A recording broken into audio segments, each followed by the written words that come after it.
자, 이제 두 번째 소식은 토트넘과 손흥민 이야기인데, 또 스포르팅의 1대1로 비기면서 이게 진짜 이 토트넘이 속한 조는 마지막 경기까지 봐야 되는 그런 상황이 됐어요. 그러니까 1위 토트넘부터 네. 뭐 스포르팅, 프랑크푸르트, 마르세유까지 마지막 라운드에 모두 가능성이 있어요. 아, 지금 저 토트넘과 마르세유가 승점 2점 차이밖에 안 나요. 모두 가능성이 있어요. 근데 토트넘이 이제 어제 안 좋았던 건 그거죠. 어제 이겼으면 그냥 확정이었거든요. 아, 그러니까. 심지어 홈에서 펼쳐진 경기였는데 당연히 스포르팅보다는 토트넘이 전력상 앞서죠. 네네. 그러니까 전력상 앞서는 상황에서 홈에서 치른 경기였는데 네. 여기서 16강을 확정짓지 못하니까 마르세유 원정을 가서 이거 진짜 마지막 몰라. 라운드를 해야 됩니다. 몰라요. 이 경기력이. 그러니까 이게 마르세유 홈으로 가야 돼. 사실 이게 리그의 장점이라고 하면 리그가 경기 수가 많잖아요. 네네. 그래서 이 평균 값이 좋으면 순위가 올라가요. 그렇지. 그렇지. 그게 이제 리그의 장점이거든요. 당연하지. 예. 근데 토너먼트는 단판 토너먼트 같은 경우에는 강팀과 약팀이 붙었을 때 모르는 거거든요, 진짜. 네네. 그래서 막 결승전에 이변이 일어나고 이럴 때가 많잖아요. 그런 것처럼 단판일 땐 정말 몰라요. 근데 기본적으로 토트넘이 지금 이 조별리그에서 잘 못했죠. 그렇죠. 잘 못하다 보니까 이제 마지막 라운드에 정말 토너먼트처럼 단판 승부처럼 됐어요. 그렇습니다. 거기에 또 마르세유 홈이거든요. 그렇죠. 근데 심지어 어제 토트넘이 마지막에 이제 역전골이 들어갈 뻔하다가 이제 안 들어가다 보니까 네네. 콘테가 항의하다 퇴장당했죠. 다음 경기 못 나옵니다. 그러니까 콘테도 못 나오는데 원정을 가야 되고 단판 승부처럼 돼버렸어요. 그리고 마르세유 원정이 원래 빡세기로 유명합니다. 네네. 파리 생제르맹도 마르세유 원정 가서 질 때가 꽤 많아요. 그러니까 그런 것처럼 안타깝네. 챔피언스리그 마지막 조별리그 라운드에서 토트넘이 이게 또 사활을 걸어야 되는 상황이 또 왔어요. 그렇습니다. 아니 우리가 이번에 토트넘이 속한 조에 스포르팅 프랑크푸르트 마르세유 아니겠습니까? 그때만 해도 와 토트넘 이번에 잘 걸렸다. 그렇지만 좀 반대로 우려됐던 게 콘테가 이제 챔스에 좀 약하다는 점을 꼽았는데 이건 진짜 마지막이 어떻게 될지 모르겠습니다. 토트넘이 지금 16강 못 갈 수도 있는 상황이고요. 그러니까 이게 콘테 감독이 챔피언스리그에서 못한다. 계속 얘기가 나왔잖아요. 네네. 이게 뭐 인터밀란 시절에도 마찬가지였고 왜 그런지가 나오는 거죠. 네. 왜냐면 어쨌든 리그에서는 꾸역승을 하면 승점을 쌓아요. 그렇죠. 근데 이제 이런 이제 그 챔피언스리그 같은 경우는 안 풀릴 때가 있으면 그때 변화를 못 주면 승점 뺏기는 거거든요. 그렇지. 안 풀릴 때 변화를 크게 주면서 결과를 가져와야 되는 것이 이제 토너먼트나 챔피언스리그인데 단기전인 건데 여기서 변화를 크게 못 가져가니까 답답하기만 하고 어쨌든 안 졌어요. 결국 안 졌죠? 네. 안 졌는데 결과가 안 좋은 거잖아요. 리그면은 뭐 승점이라도 벌어도 하겠지만. 그러니까 리그라고 생각하면 지금 1위예요. 네. 그러니까 내 팀 중에 1위예요. 그렇지. 근데 이게 안 좋은 거잖아요. 이제 한 경기로 떨어질 수가 있는 상황이기 때문에. 그래서 이게 콘테 감독이 챔피언스리그에 나갈 때마다 유럽 대항전에 나갈 때마다 왜 이렇게 안 좋냐? 그렇습니다. 이런 소리를 듣는데 그 중에 하나는 결국 콘테 감독이 변화에 대해서 좀 민감한 감독이 아니다. 변화를 가져가지 못하면서 왜냐면 이런 경기는 조금 밀리고 있다 그러면 변화를 주면서 또 끌어올려야 되고 뭐 이런 것들이 많은데. 근데 이제 여기서 제일 중요했던 건 어제 경기도 마찬가지지만 최근에 토트넘의 공격을 보면 너무 크로스에 집착한다. 라는 게 있죠? 네. 그래서 어제 크로스 횟수가 여기 이제 데이터도 나오지만 44번이었습니다. 크로스를 44번 했어? 그리고 코너킥이 10번 정도 있었으니까 결과적으로 인플레이 상황에서는 크로스를 34번 시도한 거예요. 인플레이 상황에서. 어떻게 보면 크로스를 좀 약간 난사했다? 물론 그렇죠. 어제 마지막 근데 상황에 이게 전반전과 후반전을 나눠봐야 돼요. 3분의 1 정도가 전반전에 나왔고 나머지 모든 크로스가 한 20개 넘게가 후반전에 나왔어요.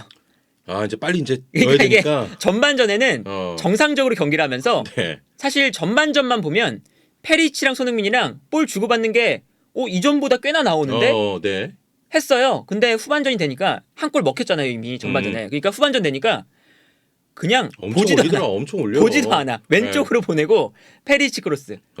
왼쪽으로 보내고 페리치 크로스. 이거밖에 없어요.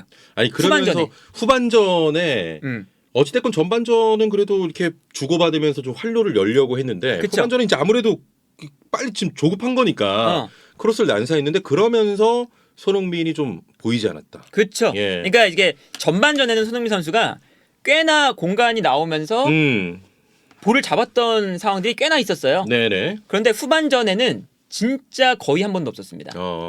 거의 한 번도 없었고, 그렇죠. 이제 그 문제는 이 토트넘이 특히나 지공 상황에서 크로스에 너무 집착한다. 그러니까 지공 상황에서 뭔가를 파괴할 방법이 없는 거야 지금. 그러니까 그냥 그쵸? 계속 올리기만 하는 거죠. 그래서 이제 어제 이제 경기를 보면요, 거의 이제 후반전 한 60분, 70분 때 그때 어떻게 됐냐? 로메로가 올라갑니다. 안 내려와요. 이제 네. 더군다나 어제는 히샬리송도 없었죠. 그러니까 히샬리송도 없으니까 케인과 로메로 앞에 두고 계속 크로스예요. 맞아. 로메로 막 슛 때리고 헤더하고 막 계속 크로스고 네. 어쩔 때는 다이어까지 올라가요. 다이어도 어제 헤더 많이 했죠. 특히나 세트피스 상황에서는 올라갔다가 공격이 마무리될 때까지 계속 안 내려옵니다.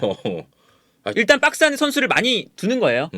그리고 이제 이렇게 하다 보니까 이제 오른쪽에 있는 크로스가 안 올라오니까 결국에는 도어티 또 뺐죠. 네. 그래서 브라이언 힐 넣어서 맞아요. 브라이언 힐도 결국에 크로스를 올리는 그렇습니다. 용도로 또 썼습니다. 네네. 그러니까 이게 뭐냐면 너무 단순한 거죠. 그래서 저희가 이제 이적 시장에 좀 약간 시계를 앞으로 좀 당겨가지고 이적 시장에 창의적인 어떤 그러니까 지공 상황에서 좀 풀어줄 수 있는 유형의 선수가 좀 필요하지 않겠느냐. 네. 이런 얘기를 좀 했었잖아요 우리가. 그런데 결과는 이제 히샬리송을 영입한 거였는데 지금 보니까 좀 그런 유형이 있어야 되겠다는 생각도 좀 들거든요.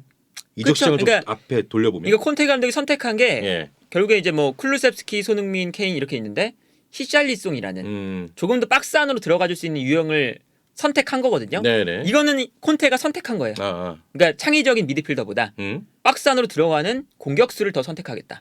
선택을 한 건데 이게 어쨌든 시즌 초반에는 통했습니다. 네. 경기력이 답답해도 결과가 나왔죠. 그 헤더골 넣고 막 그랬죠. 마르세유전만 해도 페리치 크로스, 호이비에르 크로스, 히샬리송 득점. 네. 이게 나왔었잖아요. 그러니까 크로스를 통한 득점이 꾸준하게 나왔어요.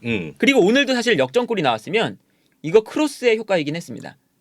그렇죠. 마지막에 만약에 들어갔으면 만약에 들어갔으면 결국 이겼잖아 이렇게 그쵸? 되는 건데. 그게 되는 건데 네네. 결국 그런 이제 결과주의적인 축구는 결과가 안 나오면 무용지물이에요. 경기력도 안 좋고 결과도 안 나온다. 그렇습니다. 이건 거거든요. 근데 지금 최근 들어서 맨유전, 뉴캐슬전 그리고 오늘 스포르팅전까지 결과가 안 나오고 있습니다. 네네. 그러니까 요게 이제 문제가 되는 거죠. 그러니까 뭐 크로스를 올리는 거 단순한 거 다 알겠고 콘테 감독이 원하는 거 알겠는데 여기서 득점이 나와서 이기면 아무도 뭐라 할 게 없거든요. 그렇죠. 네. 뭐 손흥민 선수가 영향력이 줄어든다. 하지만 토트넘에게 좋은 거니까 뭐라고 할 수가 없는데 지금은 손흥민의 영향력도 줄어들고 팀의 경기 결과도 3경기째 안 나오고. 그러니까 뭐 승점이라도 계속 3점씩 벌고 이러면은 뭐 그쵸? 뭘 뭐라 해 어떻게 할 수가 없지. 그런데 결과도 안 나오니까 이게 문제가 되는 거예요. 네네. 그리고 이제 이게 문제가 뭐냐? 이게 페리치가 크로스 올리잖아요. 크로스 패턴 자체가 다소 단순한 이제 동작이죠. 네네. 생각해 보면. 근데 오른쪽에서는 크로스를 올릴 사람이 없어서 왼쪽에서만 크로스 올립니다. 그래서 오른쪽에 도어티, 에메르송, 뭐 모우라, 브라이언 힐도 어제 크로스 잘 못 하더라고요. 네네. 날카롭지 않더라고요. 그래서 누가 나오든 오른쪽에선 크로스가 안 올라와요. 그래서 크로스 패턴 자체도 단순한데 계속 왼쪽으로 보내요. 그래서 한쪽에서만 올려. 크로스도 단순한데 한쪽에서만 올라오는 크로스다. 네. 이러면 상대팀 입장에서는 페리시치 크로스 저거 하나만 막자. 쉽지. 그냥 저 방향이 저게 하나 그쵸? 쪽인데. 그래서 뭐 물론 페리치가 양발을 쓰니까 뭐 크로스가 왼발로도 올리고 오른발로도 올리고 뭐 그런 건 이제 패턴이 다양해지지만 어쨌든 한쪽에서만 올라오잖아요. 그렇습니다. 이러면 너무 쉽거든요. 네. 그래서 이게 단순한 패턴인데 어제 한 60분, 70분 때부터 계속 그것만 고집했어요. 그래서 뭐 마지막엔 심지어 랑글레도 넣고 하면서 제공권을 계속 늘려 나가는 모습을 보였거든요. 그냥 원래대로 경기를 풀어갔으면 안 됐나? 그러니까 원래대로 하는 것 자체가 너무 크로스만 올리니까. 그러니까 이게 뭐냐면 아까 말씀드린 게 전반전에는 정상적이었죠. 네네네. 근데 후반전에는 크로스가 전반전에 비해 한 2배, 3배 가량 늘었거든요. 왜 늘었냐?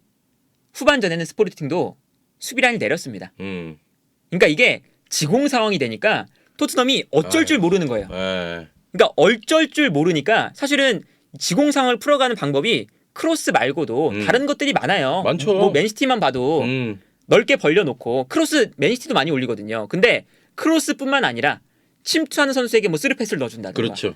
이런 이제 중간중간 다양한 플레이들이 섞이니까 맨시티가 토트넘보다 밀집 수비를 상대하면 더 많이 상대했을 거 아니에요. 네, 그럼요. 그런데 맨시티가 이 공격력이 좋은 건 밀집 수비를 상대로도 다양한 패턴이 있으니까 상대팀이 대비하기가 어려운 거거든요. 그렇습니다. 근데 토트넘은 전반전에는 이제 스포르팅도 어느 정도 올라오니까 이게 뭐 주고받는 게 되는데 후반전이 되니까 스포르팅이 내려가네. 한 골을 만들었으니까. 방법이 없는 거죠. 그러니까 이게 콘테 감독도 여기서 뭔가 더 못 만든 거죠. 계속 네네. 이 공격적인 패턴을 못 만드니까 후반전이 됐을 때 선택할 게 별로 없어요. 뭐 손흥민과 케인이 박스 밀집한 상황에서 뭐 창의적인 플레이를 하는 유형의 선수들도 아니고, 네네. 뭐 미드필더 라인에 한 명이 그런 선수가 있었으면 손흥민이나 케인한테 패스 줘서 그렇죠. 득점이 나올 수가 있겠지만 그렇습니다. 그런 플레이를 못 하니까 밀집 수비를 상대로 이거 우리 할 수 있는 게 없네. 페리시치 박스 안에 로메로 다이어 올라가. 그렇지. 그래서 박스 안에서 계속 올려. 케인, 로메로, 다이어 여기에 뭐 이제 측면에서 올라오는 도어티. 네네. 박스 안으로 들어가. 페리치 크로스 올려. 혹은 손흥민 크로스 올려. 이거밖에 못하는 거거든요.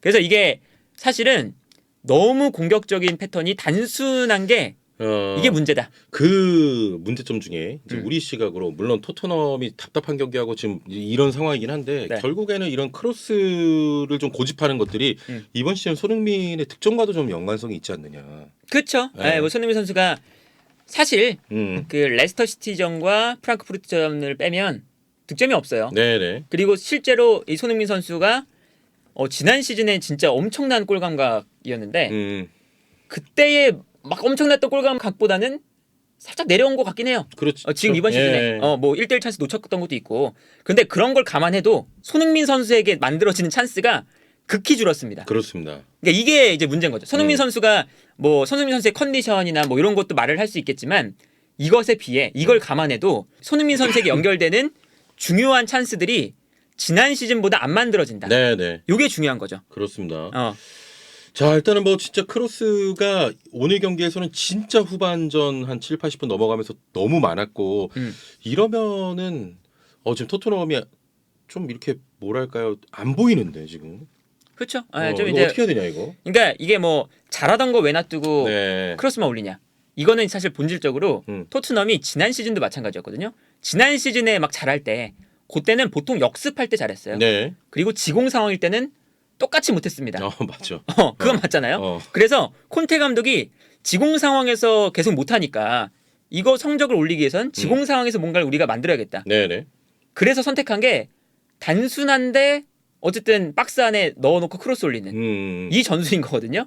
근데 이 전술밖에 안 씁니다. 그렇습니다. 지금 문제는. 그리고 오늘 같은 저 경기는 히샬리송도 없었잖아요. 그렇죠. 그러니까 히샬리송도 없는데 크로스가 많이 올라가니까 이게 뭐 효과를 발휘하기가 힘든 거죠. 그렇습니다. 그러니까 토트넘이 매 시즌 나왔던 게 지공 상황에서는 조금 아쉽다 라는 얘기가 있었고, 그래서 콘테 감독이 그 부분을 고쳐 나오고 싶어 했어요 이번 시즌에. 네.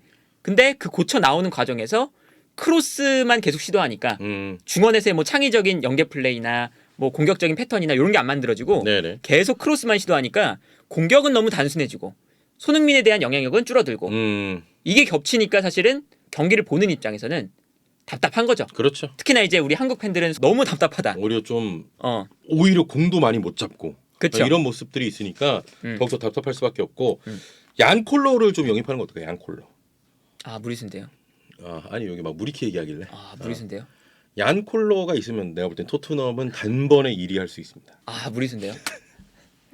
자, 아무튼 토트넘이 저 스포르팅과 1대1로 비기면서 이제 챔피언스리그 1위입니다. 지금 아직까지 1위입니다만 꼴찌인 마르세유와 지금 승점 단 2점 차이기 때문에 마지막까지 좀 지켜봐야 될 것 같습니다만 돌파구는 이렇게 막 있어 보이지는 않고 또 어려운 저 마르세유 그쵸? 원정으로 향하게 됐습니다. 챔피언스리그 또 떨어질 수도 있는 그런 상황인데 뭐 지켜봐야겠습니다.